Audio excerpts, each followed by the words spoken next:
Let's go over the your turn problem. So 2 minus 5i divided by 1 minus 2i. I need to use the conjugate of the denominator. The conjugate will have the same real part of 1 and the opposite sign on the imaginary. So it should be 1 plus 2i divided by 1 plus 2i, and we're multiplying by that. So we're going to multiply across the top and then multiply across the bottom.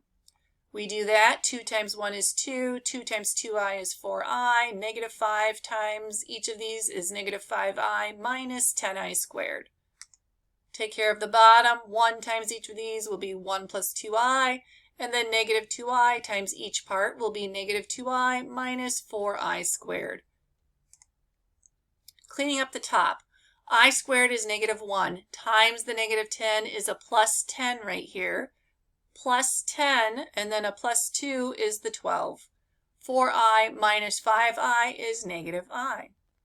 The 2i minus the 2i cancel each other. The 1 got copied down. And then I squared is negative 1. Negative 1 times negative 4 is a positive 4, so we have a plus 4 over here. Cleaning it up a little further, I have 12 minus I all over 5. And they prefer it be written as 12/5 minus I over 5. That's it. Quiz for today. As usual, get your 80% or higher. Please let me know if you need any help. Miss chatting with all of you guys. Have a great weekend. Talk to you later. Stay safe. Bye-bye.